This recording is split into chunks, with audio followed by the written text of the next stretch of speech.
मैं हूं सुरभि तिवारी। नमस्कार। दिन के 12 बजने के साथ ही वक्त हो गया इंडिया टू मिड डे का। आपके साथ मैं दीपिका सिंह। करेंगे शुरुआत। दिल्ली में बीजेपी का संकल्प पत्र पार्ट 2 जारी हुआ। बीजेपी सांसद अनुराग ठाकुर ने संकल्प पत्र जारी किया। दिल्ली के छात्रों के लिए कई बड़े ऐलान किए। तो देखिए, उनकी ओर से संकल्प पत्र को जारी करने के बाद ये कहा गया कि हम जो कहते हैं वो करके दिखाते हैं। दिल्ली में अंबेडकर स्टाइपेंड योजना शुरू करेंगे, दिल्ली की हर समस्या को हल करेंगे, ये अनुराग ठाकुर ने संकल्प पत्र के दूसरे भाग को जारी करते हुए कहा है। देखिए, मोदी की गारंटी की हर गारंटी होगी, दिल्ली में होगी। पूरी आईटीआई में पढ़ने वाले एससी छात्रों को 1000 रुपए प्रति माह देने का वादा किया। आपने दिल्ली के ऑटो वालों के लिए कुछ नहीं किया है। देखिए, तमाम योजनाएं और उनकी घोषणाओं का जिक्र किया गया है। और संकल्प पत्र पार्ट 2 जारी कर आज बड़ा ऐलान, केजी से लेकर पीजी तक की जो शिक्षा होगी वो मुफ्त होगी। इसके अलावा यदि कॉम्पिटिटिव एग्जाम देना चाहते हैं तो उसमें सरकार आपकी मदद करेगी। तो दिल्ली में बीजेपी का संकल्प पत्र पार्ट 2 जारी हुआ है। साथ ही आज सुबह ही हमने आपको इस बात की जानकारी दी थी और ये माना जा रहा है कि दिल्ली बीजेपी की ओर से 3 भागों में संकल्प पत्र आने हैं। अब तक 2 भाग जारी कर दिए गए, अब तीसरे भाग का इंतजार करना होगा। हालांकि दूसरे भाग में जिस तरह ये कहा जा रहा था कि युवाओं को साधने की कोशिश होगी, ऐसे में युवाओं को कैसे रोजगार दिया जा सकता है, उनके लिए क्या कुछ किया जा सकता है, इस संकल्प पत्र में वो हमें देखने को मिला। कई बड़े ऐलान दिल्ली बीजेपी की ओर से अनुराग ठाकुर ने किया है। दरअसल अनुराग ठाकुर जिस दौरान संकल्प पत्र का पार्ट 2 जारी कर रहे थे, उस दौरान इन बातों का भी जिक्र उनके ओर से किया गया कि आम आदमी पार्टी ने दिल्ली में आम लोगों के लिए कुछ नहीं किया। मैं छोटा सा उदाहरण देता हूं। उत्तर प्रदेश और मध्य प्रदेश में जो 60 साल से कांग्रेस नहीं कर पाई वो नरेंद्र मोदी जी की सरकार ने किया, भाजपा ने किया। केन बेतवा नदियों को जोड़ने के लिए और उस पर जल विद्युत परियोजना लगाने के लिए 44,605 करोड़ रुपए का प्रोजेक्ट मंजूर किया था। आज वो शानदार कार्यक्रम चल रहा है। हमने जल जीवन मिशन भी चलाया। पहाड़ों में 17,000 फीट हाइट पे भी नल से स्वच्छ जल आता है। लेकिन आपदा ने जल जीवन मिशन दिल्ली में लागू नहीं किया। पूछिए अरविंद केजरीवाल जी से क्यों नहीं किया, आतिशी जी से पूछिए क्यों नहीं किया। यहां नलकों से गंदा पानी आता है दिल्ली में। आयुष्मान भारत वो यहां पे लागू नहीं किया, जो 5 लाख रुपए का इलाज देश के 60 करोड़ लोगों को मिलता है, यहां लागू नहीं किया। राजनीतिक लाभ उठाने के लिए उन्होंने जन कल्याणकारी योजनाओं को आपदा ने लागू नहीं किया, आतिशी जी और अरविंद केजरीवाल जी ने लागू नहीं किया। हमारी सरकार बनेगी और हम दिल्ली में स्वास्थ्य हो, यातायात हो, बिजली हो, पानी हो, परिवहन हो आदि से जुड़ी जितनी समस्याएं हैं उनका हल करेंगे। दिल्ली को बेहतर या दिल्ली वालों को बेहतर कल और बेहतर आज देने का प्रयास करेंगे। पड़ोसी राज्यों हो, एमसीडी हो, एनडीएमसी हो, केंद्र सरकार के सहयोग से प्रभावी जो हम यहां समाधान करेंगे। हम इनकी तरह बहाने नहीं लगाएंगे कि केंद्र ने नहीं किया। मैं छोटा सा उदाहरण देता हूं।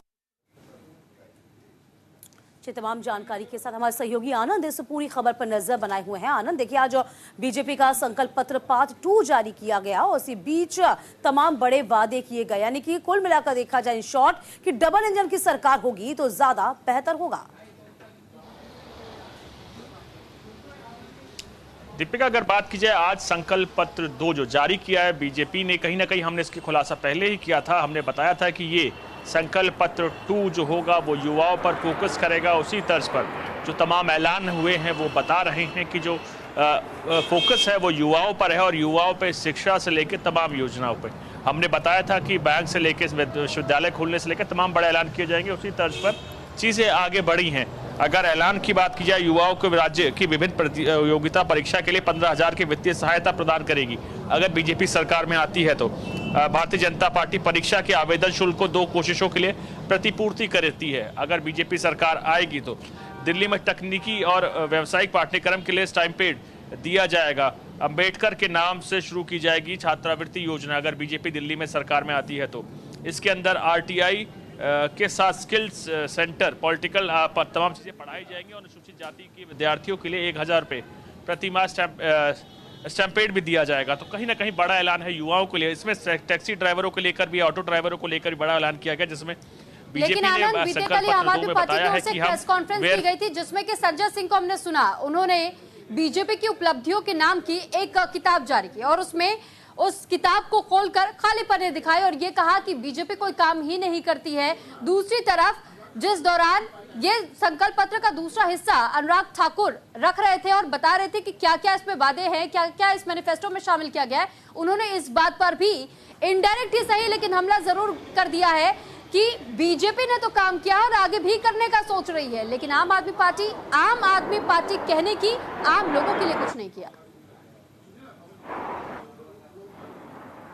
देखिए, समझना होगा जो समय है वो बहुत महत्वपूर्ण है और चुनाव बिल्कुल सर पर है, तो कहीं ना कहीं तमाम पार्टी चाहे बीजेपी की बात किया चाहे आम आदमी पार्टी की बात की जाए तो हर मुद्दों को लेकर वार पलटवार का दौर चालू है। अगर आप बीजेपी की बात करें तो बीजेपी कहीं ना कहीं अब इसको मुद्दा लेकर, चाहे बांग्लादेशी हो, जैसे ही ऋतुराज झा ने इसका केंद्रीय मंत्री हरदीप पुरी को रोहिंग्या का रिश्तेदार कहा, उसके बाद से बीजेपी हमलावर है। तमाम बड़े नेता लगातार इसको लेकर प्रतिक्रिया दे रहे हैं और केंद्रीय राज्य मंत्री यानी रेल राज्य मंत्री रवनीत बिट्टू खुद द्वार तक गए, उन्होंने अरदास करी और कहीं तमाम बड़े नेताओं को देखें तो वो भी उसको लेकर पलटवार करें, क्योंकि रोहिंग्या और बांग्लादेशी वो मुद्दे हैं जिसको लेकर बीजेपी लगातार हमलावर है और आम आदमी पार्टी पर आरोप लगा रहे कि दिल्ली में बसाने को लेकर इन्होंने काफी मदद करी। आम आदमी पार्टी की आप देखें तो वो लगातार कहीं ना कहीं इसको लेकर बीजेपी पर निशाना साध रहे हैं और बता रहे हैं कि जो बॉर्डर्स है उस पर निगरानी सही से नहीं रखी गई, जिसके बाद वो लोग तमाम बांग्लादेशी और रोहिंग्या भारत के अंदर घुसे हैं। तो इसको देखते हुए आपको समझना होगा इस मुद्दे को लेकर दोनों ही पार्टी अपने अपने अनुसार आगे बढ़ रही हैं, अपनी सहूलियत को देकर लगातार बात करें, चाहे संजय सिंह हो, चाहे वीरेंद्र सचदेवा हो, चाहे पार्टी के अलग अलग नेता हो, कहीं ना कहीं अपने मुद्दे को लेकर लगातार वार पलटवार का दौर जारी है। लेकिन समझना होगा जो दिल्ली के मूल मुद्दे हैं, जो सफाई है वो पूरी तरह से गायब है, जो सड़कें हैं वो पूरी तरह से गायब है, जो रोजगार है, यही हम कह रहे हैं आनंद, जो मूल मुद्दे हैं वो गायब हैं।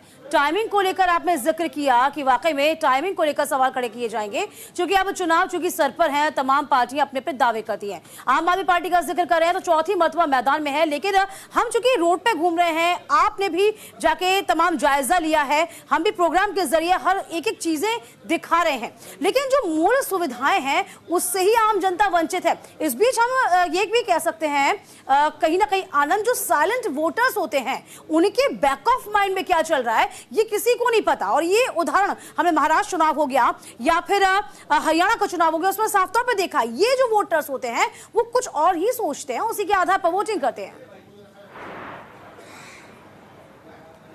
देखिए, आपको समझना होगा कहीं ना कहीं साइलेंट वोटर की निगाह अभी तमाम उन राजनीतिक पार्टीज पे होगी जो उनके मुद्दे हैं, वो बातें कर रहे हैं, दावे कर रहे हैं, लेकिन आपको समझना होगा जो मूलभूत सुविधाएं हैं दिल्ली की, क्योंकि दिल्ली एक फुल स्टेट नहीं है, वो यूनियन टेरिटरी है यानी केंद्र शासित प्रदेश है, तो कहीं ना कहीं इसकी कुछ शक्तियां एलजी के पास और कुछ शक्तियां मुख्यमंत्री के पास होती है। तो उसी अनुसार दोनों ही अनुपात में जो मुद्दे हैं, जो मुद्दे ज्यादा लोगों से जुड़े हुए हैं, चाहे आप सड़क की बात किया, चाहे आप साफ पानी की बात किया, चाहे रोजगार की बात किया, आप तमाम पार्टीज को देखें इससे पूरी तरह से दूरी सबने बना रखी है।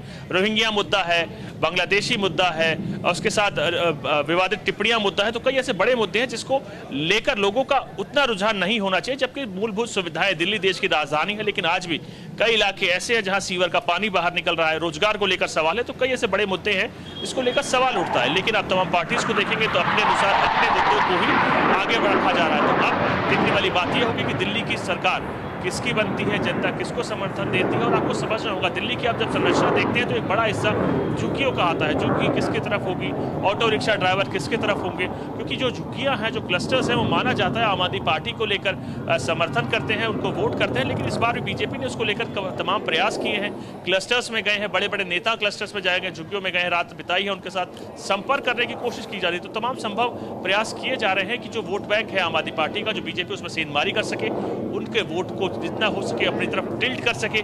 लेकिन ऑटो ड्राइवर की आप बात करें, ऑटो ड्राइवर माना जाता है जो वोट बैंक है बीजेपी का, माफ कीजिएगा आम आदमी पार्टी का। लेकिन अब धीरे धीरे कहीं ना कहीं वो चीजें जब ऑटो ड्राइवर में देखेंगे तो चीजें मुड़ रही हैं, कहीं ना कहीं वो बीजेपी की तरफ आ रहे हैं। लेकिन आज भी बड़े हैं साइलेंट वोटर, चाहे सिख को देखे, चाहे पंजाबियों को देखे, तो वो किसकी तरफ है अब ये देखने वाला समय बताएगा कि वो किसके तरफ समर्थन करते हैं। लेकिन अभी अच्छी खासी संख्या में जो वोटर्स हैं वो साइलेंट हैं, किसकी तरफ होंगे, किसको वोट देंगे, किसके मुद्दों पर समर्थन करेंगे, वो आने वाले समय बताएगा। लेकिन मुद्दों को लेकर जो सियासत होनी चाहिए उसके अनुसार जो चीजें चल रही हैं, आपको समझना होगा। बांग्लादेशी मुद्दा है, बांग्लादेशी मुद्दों के साथ कई बड़े मुद्दे हैं, लेकिन जो भी पार्टीज बात करनी चाहिए वो सड़क के लेकर बात होनी चाहिए, पानी को लेकर होनी चाहिए, यमुना को लेकर बात होनी चाहिए। तो तमाम बड़ी मुद्दे हैं जिसको लेकर बातें होनी चाहिए, लेकिन वो तमाम चीजें आप देखेंगे तो मेन फोकस से दूर है। जी ठीक है आनंद, चलिए बहुत धन्यवाद आपका तमाम